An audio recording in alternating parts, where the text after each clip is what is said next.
fait pouf pouf sur toi. Non, c'est... Oh! Coucou YouTube.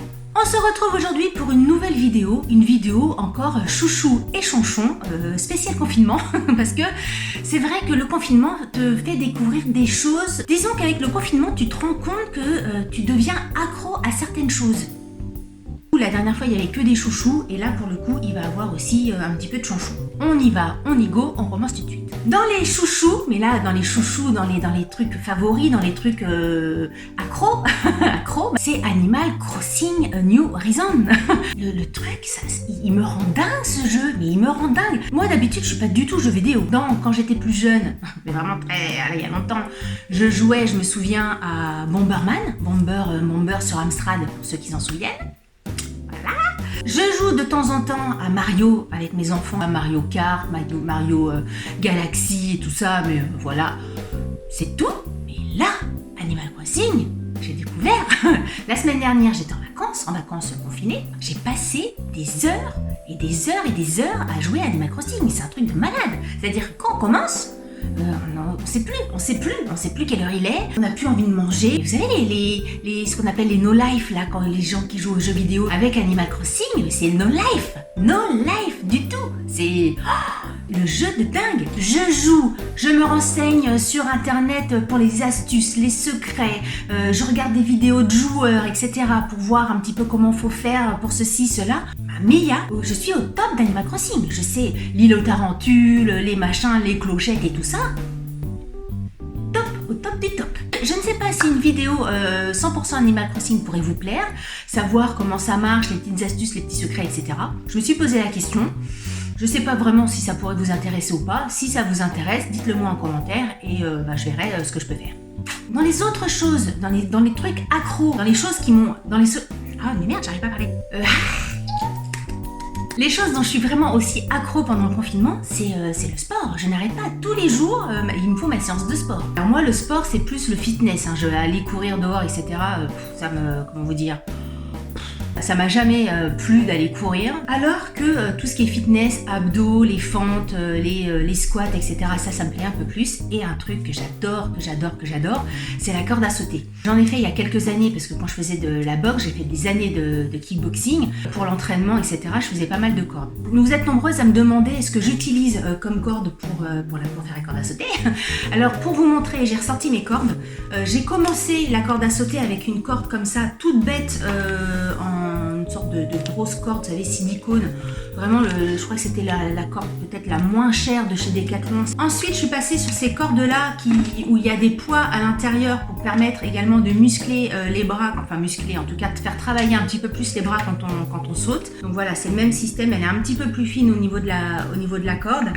Et j'ai acheté une corde de CrossFit qui se présente comme ça. Les poignées sont vraiment beaucoup plus légères. La corde en elle-même est d'une légèreté incroyable. Ça, j'adore. C'est vraiment la corde que j'utilise au quotidien. Elle est super parce que elle est super rapide. On peut faire plein de choses avec. Et le fait qu'elle soit légère, c'est hyper agréable. Et j'adore au niveau aussi de la tenue, au niveau de la main, au niveau du maintien de la main.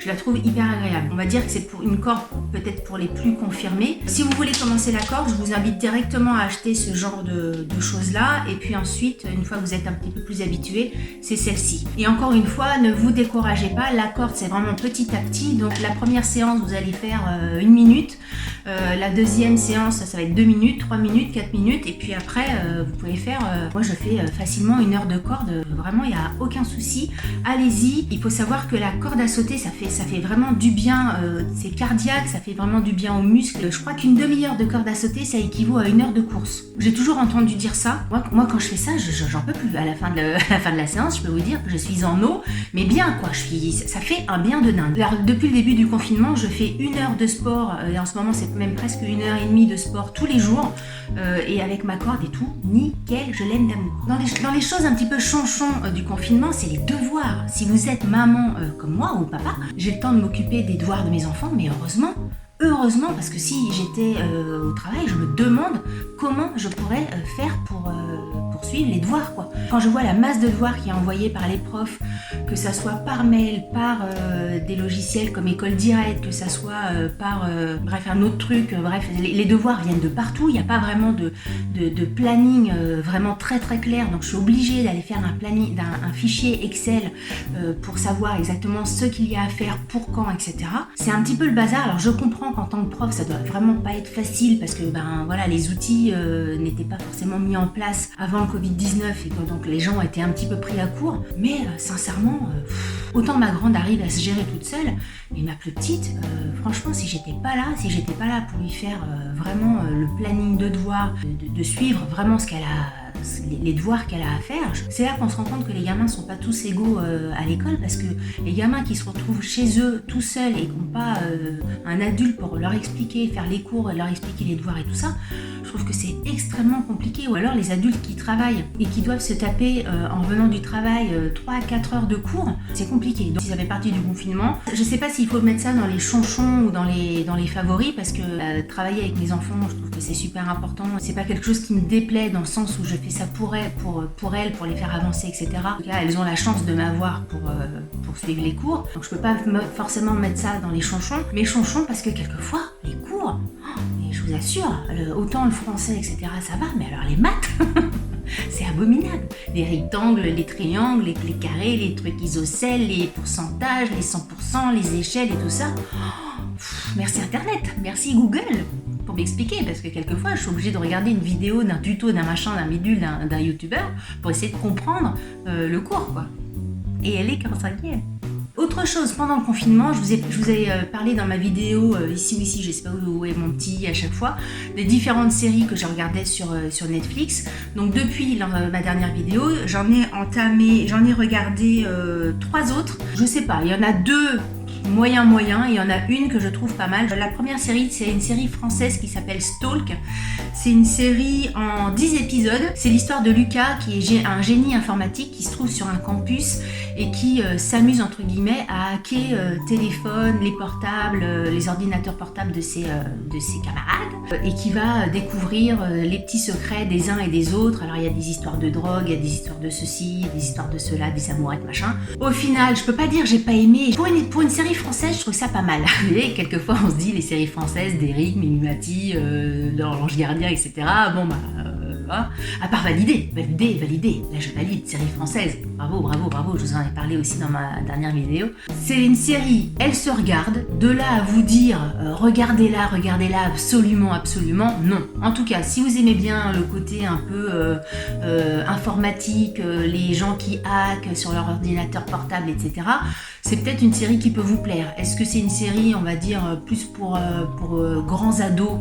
Peut-être. J'ai trouvé ça bien, mais sans plus. Voilà, donc c'est pas un favori, c'est pas un chonchon, c'est un fafchon. Vous voyez? Une autre série que j'ai finie hier, alors pas que j'ai fini, mais qui est en 2 saisons, et en fait chaque saison c'est une histoire indépendante.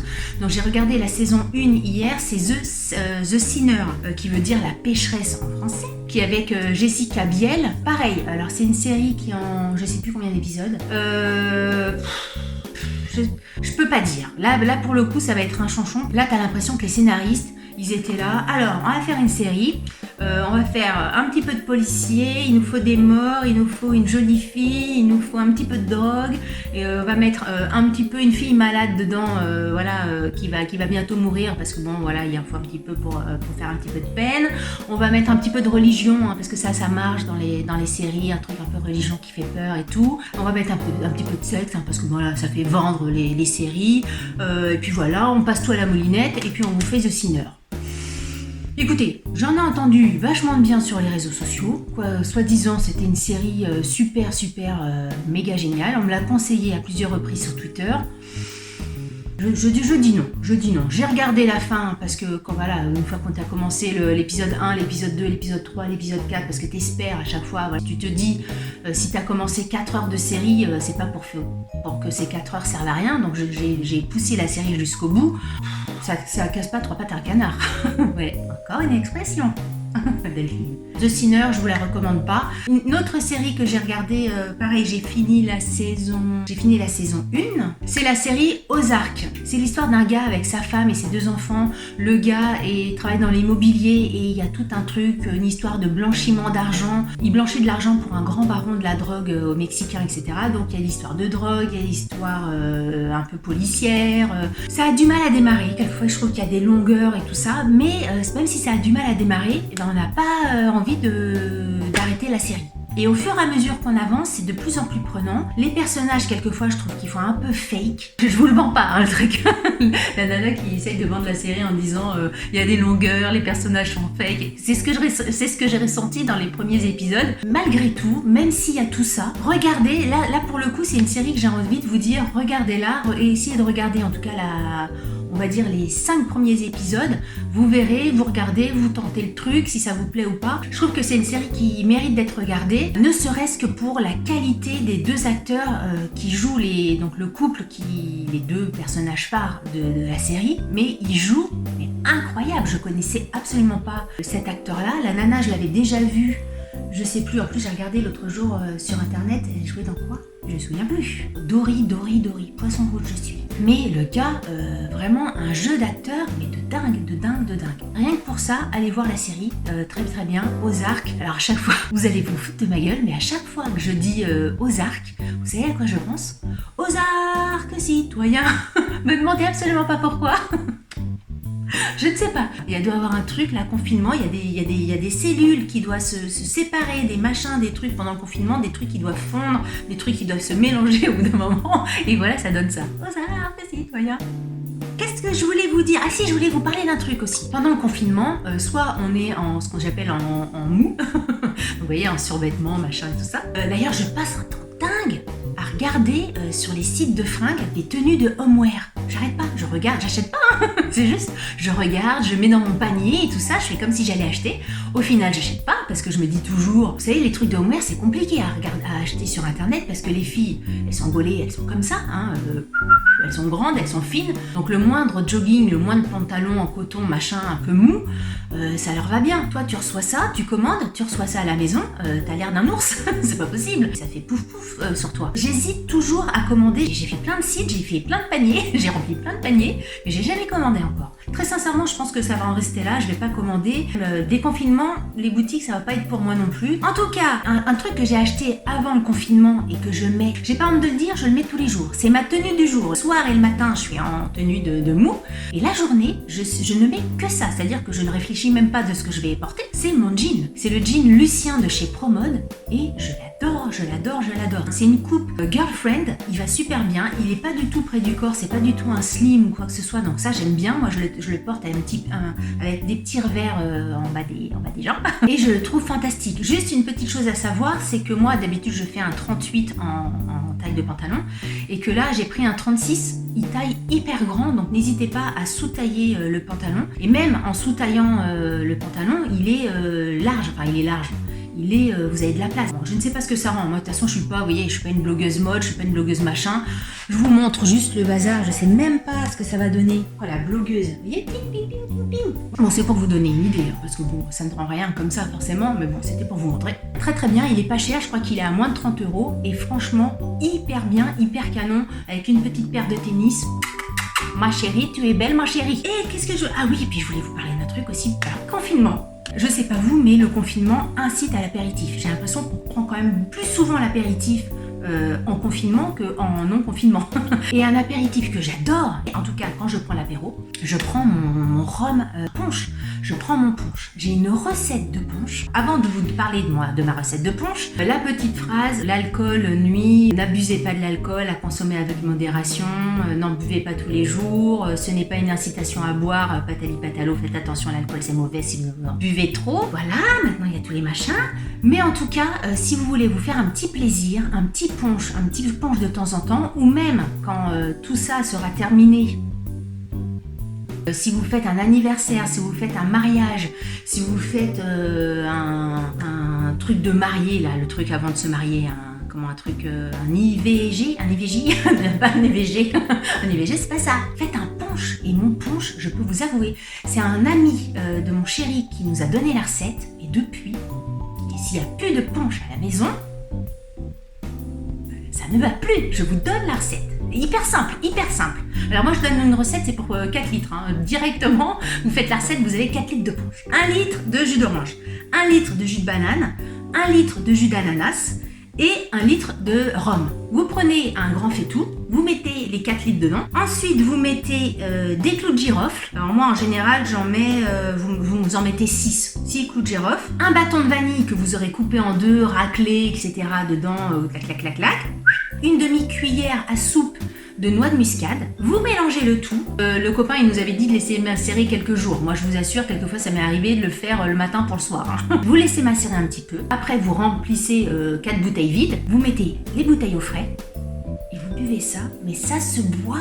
Ça se boit comme du petit lait. C'est pour ça qu'il faut faire attention. L'abus d'alcool. Là, pour le coup, c'est vraiment une boisson autant pour les filles que pour les garçons. À chaque fois que j'ai fait ça à l'apéro avec les copains, les hommes et les femmes ont toutes et tous adoré l'apéro. C'est une recette infaillible. Vous aimez le rhum, vous aimez le punch. C'est une recette de punch, mais 5 étoiles. C'est le Cyril Lignac du punch. C'est le Joël Robuchon du punch. C'est le Philippe Conticini du punch. Elle est géniale. C'est une recette.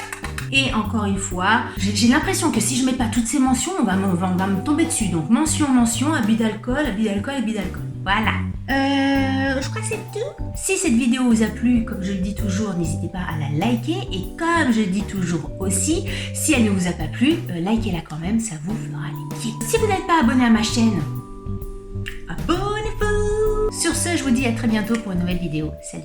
Fête du rhum, la fête du rhum. Fête du rhum, ça doit exister la fête du rhum, ça se trouve. Il y a bien la fête de la bière. Ouais, il n'y aura pas la fête du rhum, parce que le rhum c'est quand même vachement meilleur que la bière. N'oubliez pas de me rejoindre sur les réseaux sociaux si ce n'est pas déjà fait et de vous abonner à ma chaîne. Vous pouvez également cliquer pour voir une autre vidéo. À bientôt!